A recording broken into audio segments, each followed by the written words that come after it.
Hey, welcome back to the Next Gen podcast. Coming up is part 2. And if you missed part 1, be sure to go back and listen to the beginning of this month. Part 1 of my conversation with JG and I. But we had so much more to say, so this is part 2. Sometimes, we've talked about this offline too, but sometimes I just sort of imagine and go back to first century Jesus and the disciples, which seems so simple. It seems like a simpler, just follow Jesus.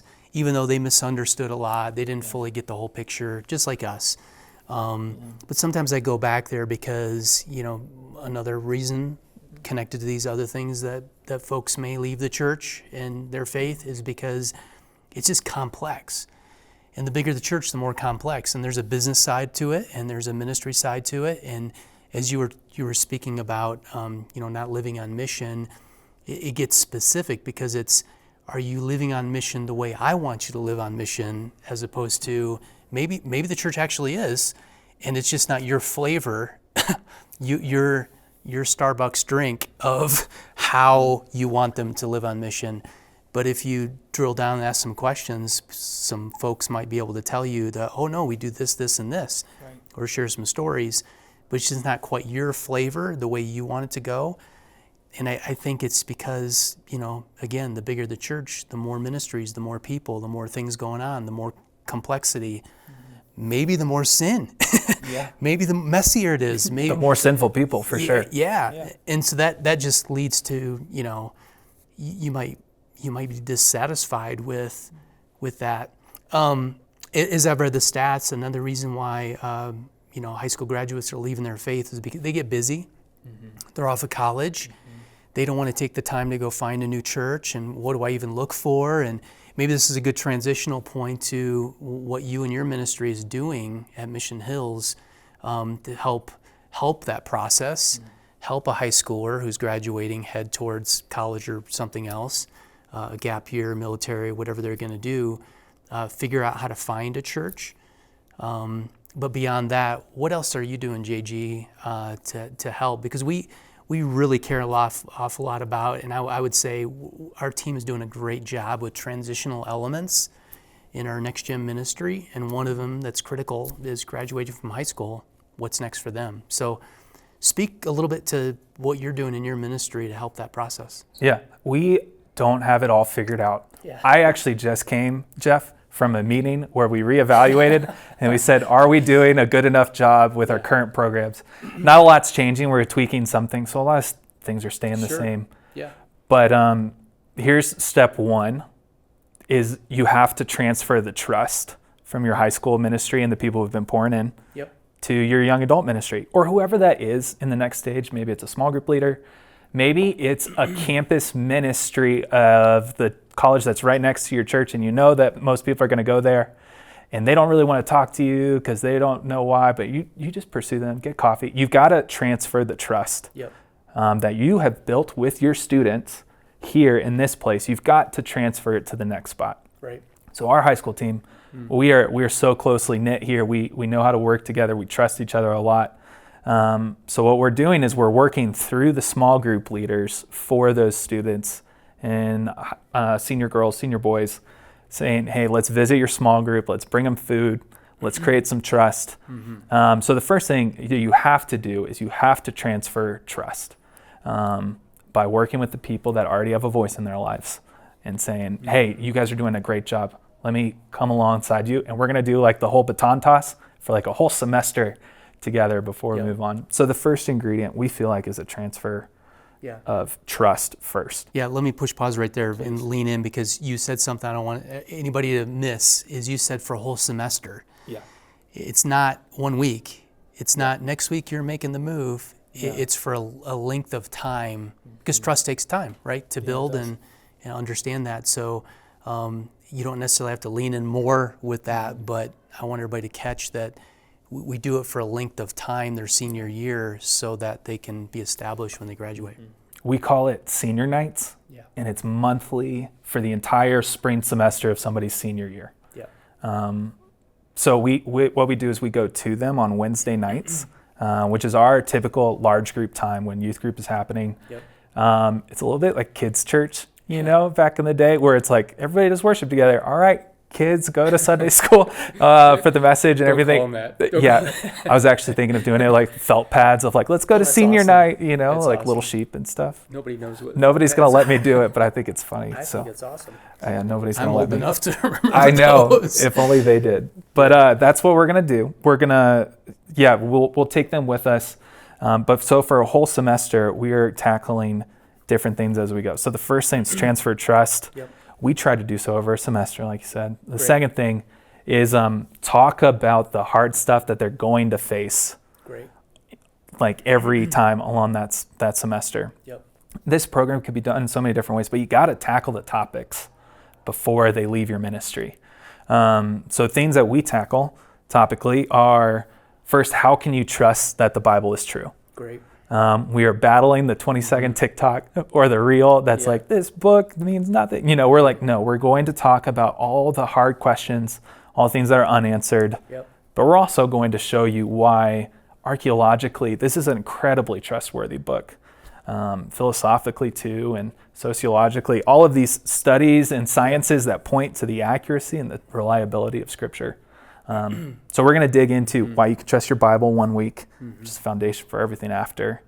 And then we dig into worldview a lot, like, hey, who are you? We dig into that identity task, and we say, okay, what is like the world's way of finding your identity? We look at some of those, and we look at, hey, what does Scripture say about where you can get your identity?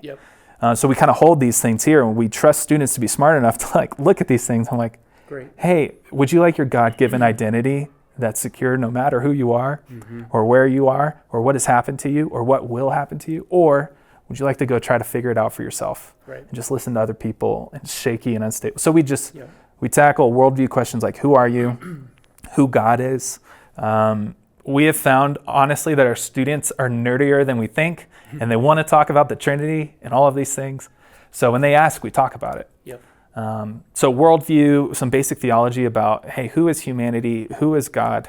And then at the end, we talk about how to choose a church. This is my favorite session, honestly. We get out a big whiteboard of good reasons and bad reasons to choose a church. But what we try to do is make sure students are set up to choose a church based on solid reasoning of like, hey, is it scripturally based? Is it missionally active? Does it have community for me to be a part of? These sort of things. And we kind of try to make sure we list out real quick of like, hey, maybe was the pastor's message entertaining? Could go a little lower on your list when you start looking at churches. Maybe like further down. And does their worship team have an album on Spotify? Goes a little bit lower on your reasoning to choose a church. We make sure that we know that, like, we talk about, hey, that's not a bad reason, but it's just a reason. It's a characteristic. It's not a character trait of a good, vibrant church community. So we talk a lot about what does it look like to choose a good one? And here's a story for you. We actually give them very specific boundaries about how to choose a church in college. And we say, you got to do it within your first 4 weeks. Go visit 4 different churches, bring your friends with you, and then choose one and just stick with it that first semester. Because we know that the first 2 to 4 weeks is where you find your people, you develop your habits, and not a lot changes after that. So for any college student, of like those first few weeks, not to put a ton of pressure on you, it's going to be okay. You're going to be fine. But you're choosing a lot of core things right there. So we say choose it in your first 4 weeks and then stick with it after. And the funny thing was I got a call from a student who was in her first semester. And she calls me, she's like, JG, I know you told me to do it just in my first 4 weeks, but I feel like I got to go one more time to this other one before I choose, and I realized I created a lot of undue pressure, but still she was thinking about like, I think I just got to go back there one time and then I'm going to stick. She's being proactive. That's great. Which is the central attitude of like, I think I can stick at this one because all my friends are going. And she ended up choosing a church that was really different than our church, but it was missionally active, biblically based, great community, and she's doing awesome. So sort of just providing simple boundaries and guidelines for students to choose not a church that's a clone of yours, but a good, vibrant, alive, active church that they'll get to and they'll go to. I love that. So we spend a lot of time. That's so good. Kind of doing those topics. That's so good. And I we may not be unique at all, but I just love how proactive you are in our ministry for young adults in helping them make a smooth transition, and we're setting them up. They have to make their own choices. Are they going to do it or not?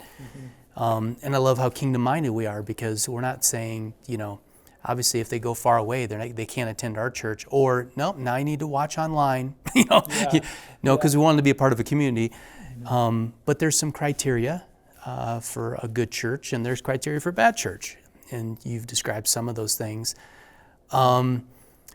I might be going back in time, but that's okay. From a parent perspective, and my oldest is 25 as this is being recorded, and my middle son is 22, and my youngest is 17. And part of it's just absolutely by God's grace that they're all following Jesus. I say that with all my heart, because part of it's like, we kind of did the best we could, but we failed along the way, and it's that's not everybody's story. That's not every family story, every parent's story, because I have plenty of friends actually who are older than me and mentors whose kids did not quite turn out that way, and they're going through this as we speak, of this idea of they thought they had a firm foundation. It was a house of cards, though. They graduated from high school, and they wrote a letter back describing who they were today for a variety of reasons, or the things they're struggling with. And the good news is there's open communication. I would say that as an application point from a parent perspective is keep the lines of communication open on all things, and they can doubt anything. Let me say that again. They can doubt anything. And here you go, parent or youth worker, maybe a younger youth worker, and you had not quite experienced this as many times, is don't freak out. Don't freak out.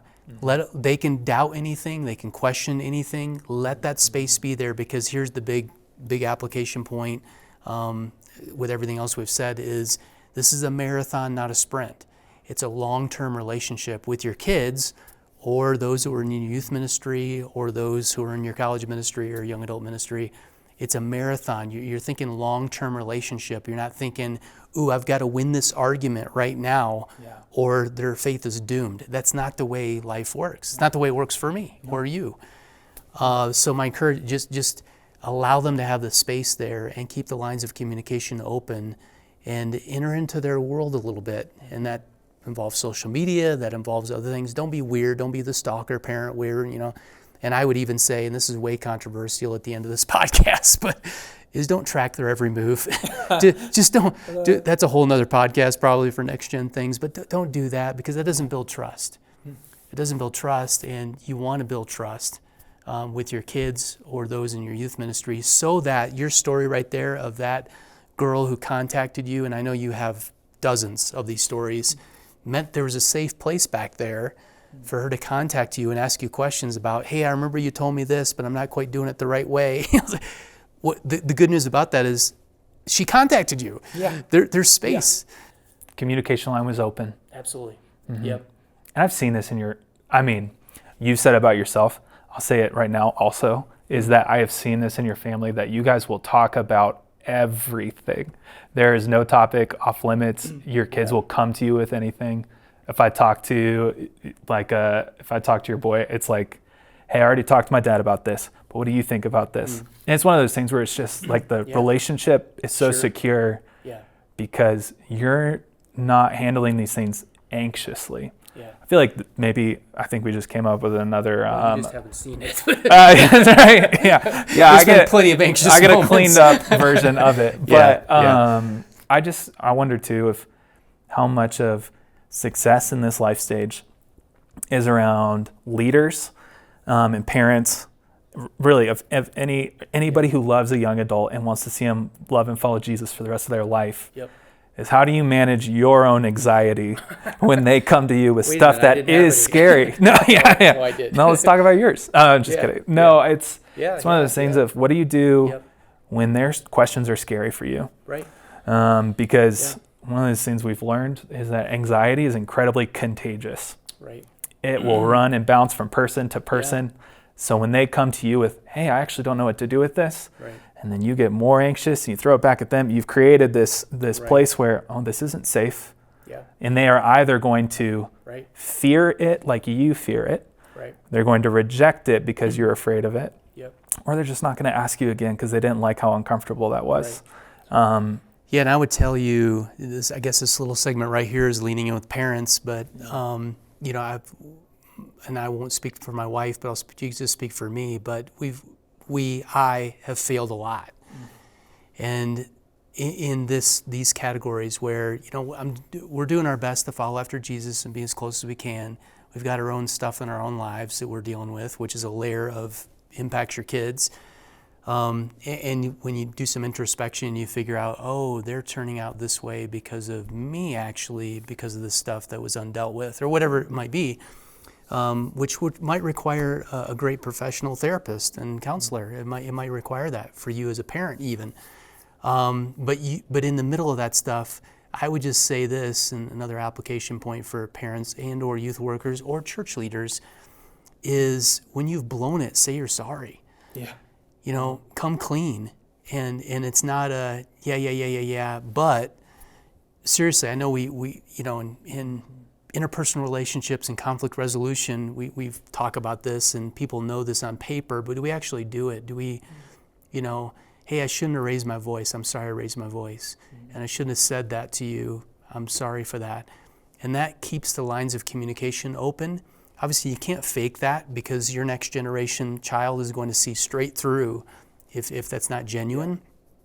But when you do make a mistake and you blow it in a variety of categories, you're modeling humility and you're modeling you're teachable and you don't have it all figured out.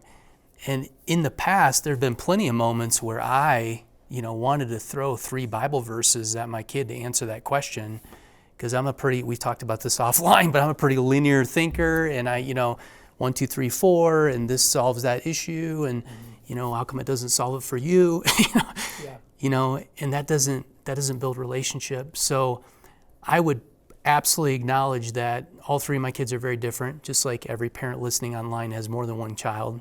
They're all different. You see the similarities and you see the characteristics that are similar to you or your spouse or whatever. But I think you parent each child actually differently. Mm-hmm. And they don't like that because they'll say that's not fair.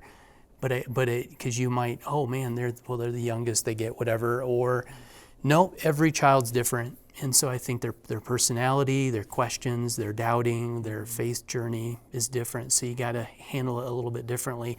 The other thing I would say to lean in on this whole topic, which is a broader answer, though, is parents, it doesn't matter if you have kids that are high school or younger or young adults, is be proactive about finding 5 Christ-following adults who can surround every one of your kids. And so wouldn't it be great if, like I love it that you said that about my son, you're one of those people in his life. So it's like, I love that. He's not going to tell me everything, but he's going to go to somebody. And who's he going to go to? And if I have some proactive, I'm not listing the 5 people, you can only go to these 5 people, but I'm going to be proactive about inviting or encouraging, or, hey, have you talked to JG about that? Or have you talked to so-and-so about that? Or what advice did that person give you? And I'm asking questions to steer them directions. Yeah. And then what happens over time, and we watch this in our own family, and if you're listening in and you have kids in the 20-something bracket, if they circle back around and they start asking your advice of things, it's like, oh my gosh, when I've entered the sage season of life where it's a nice switch. It's not everything, and it's on their timetable. Yeah. But when it comes to doubting their faith or choosing a church, all that kind of stuff, wouldn't it be awesome? I mean, parents, picture this. Wouldn't it be awesome for your kids to circle back to you and go, hey, I'm trying out this church. And of course, if you're a loving parent, you're probably doing all the research on that church, right? Looking at the leaders, looking at the teaching, watching sermons. Working the phones. Not telling them you're doing that. That's a real thing. But when they ask you advice about that, hey, would you listen to this sermon? What do you think about that? You're like, oh my goodness, of course I would. And I want to lean in with you on that. So yeah, parents, you still play a vital role in the life of your kids, and that might be a good place for us to kind of circle this conversation around, because we kind of started there with the influence of parents and more is caught than taught.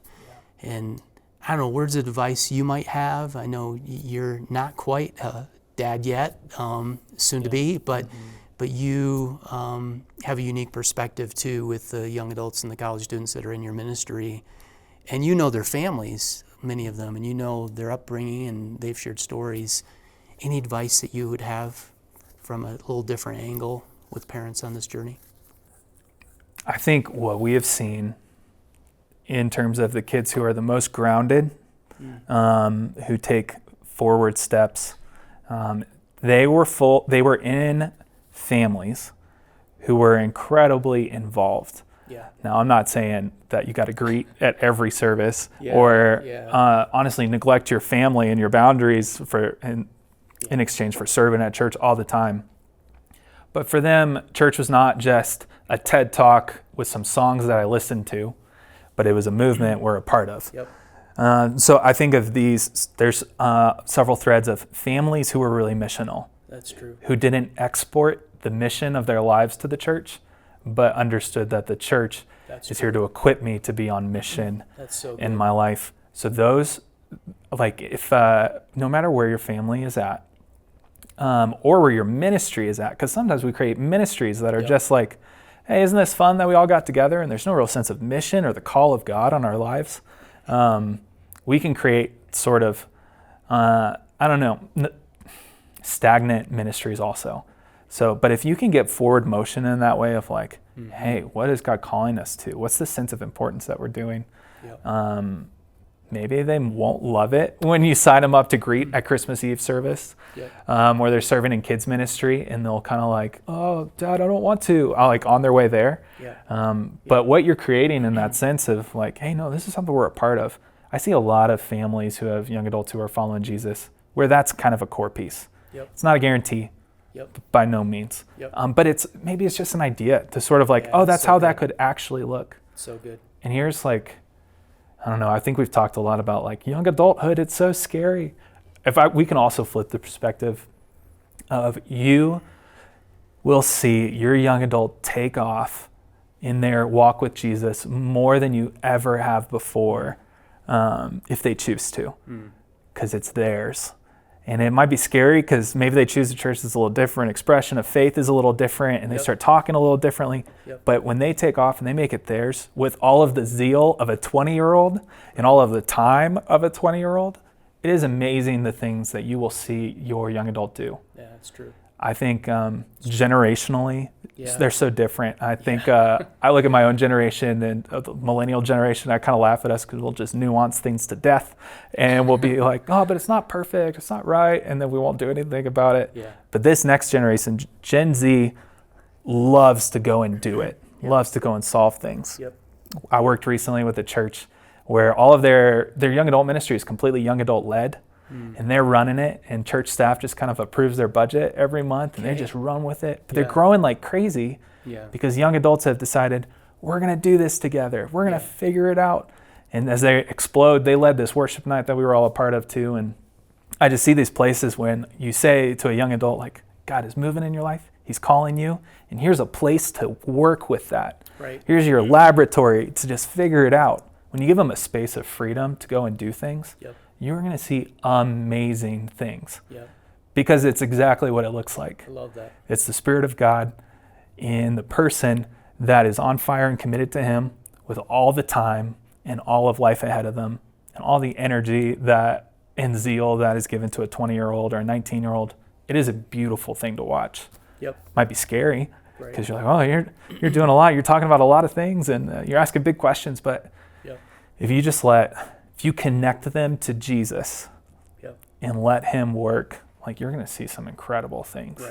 Amen. That's so good. That's so good. Hey, I want to do something. I'm going to give some application points, see if you have any comments about it. If you don't, no problem. But just run down some quick applications, maybe kind of summarizing everything we've talked about. Is I think, you alluded to it, but there are no guarantees. No guarantees for your kids. There's no guarantees for your kids in your youth ministry, no guarantees for young adults or college-age students to walk in their faith. I mean, we're all individuals, got to make their own individual choices because we have free will. But we can set it up, I think, so that there's a greater chance In Sticky Faith, Kara Powell and Fuller Institute is a great resource too to lean into, but they talk about this, but we're just setting it up for them to hang on to their faith and plug into a church. But here's some bullet points and just get your comments if you have any, they need a loving place to explore their questions. They need a connection to a greater church community, need foundation for their faith, apologetics, defending the faith, those kinds of things, which you're very involved with and are helping us with, helping our kids with. Need meaningful relationships. And I would, caveat would be as older saints who are further down the road, which leads into mentoring and having others that are further down the road, maybe than just the parents and you and I and pastors and full-time people on staff, but they need other people. Give them the tools to connect with Jesus deeply. Yeah. We didn't really touch on that, but obviously prayer is a big part of that. Bible study is a big part of that. To reteach them what the church is all about, which we've alluded to throughout this conversation, but I don't think, and I know you do this proactively with our seniors making the transition, but like, what is church? Just basic definitions of, is it just a gathering of any people? Is it a gathering of just believers? Are there unbelievers? All those things. Yeah. I think it's good to have that conversation with them. And then we already talked about it, but just grabbing hold of, being proactive with the 5 people, other Christ-following adults who can come alongside each person. If you're a parent, be proactive in that. But I would even say as a philosophy of your youth ministry to do that, to help parents and others. Yeah. Who are those parents? A coach, a teacher, Sunday school teacher, whatever it is along the way. Just serving food. Serving food, anything at all. Rub shoulders with them. It's the old adage of it's grandma at that small church, which you might be tuning in to be a small church and have plenty of them who know your child's name and they're praying for them, and you remember Grandma Lois at the front door because, impactful in their life. That could be one of the 5. Any comments about those bullet points? Is a bit of a summary for our podcast today. It's absolutely true. And never look past any of these, because I think we can assume like, oh man, I've got so much to figure out then. Yeah. You already have everything you need right in front of you. Yeah. Like these people are in your church. They're not somewhere else. Yep. God has given them to you. He has given your young adults everything that they need to grow in following him. So you already have all of these ingredients in place. It's just connecting with them. Yep. It's just moving forward. No matter where you are, these things are here. Yeah. No matter. Absolutely. Yeah. JG, this has been a great conversation. We're going to have more of it. There's so many topics we touched on we didn't even go very deep with, but hopefully it's helpful for anybody tuning in, for parents, young adults, anybody tuning in who's struggling with their faith. They haven't connected with the church. They want to. They don't know how. Maybe they've got some hurts in the past, whatever it might be. Hopefully these tips and tactics along the way will be helpful.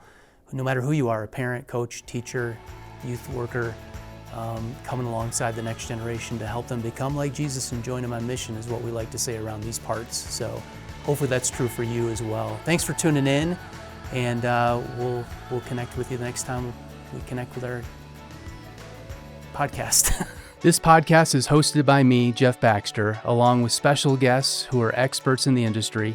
We're mixed and edited by Leopard Productions. Our senior producer is Colin McFarland. Our video director is Zach Anderson, and our digital and SEO specialist is Maddie Brower. The Next Gen Podcast is part of a Mission Hills podcast network here at Littleton, Colorado. Thanks for listening.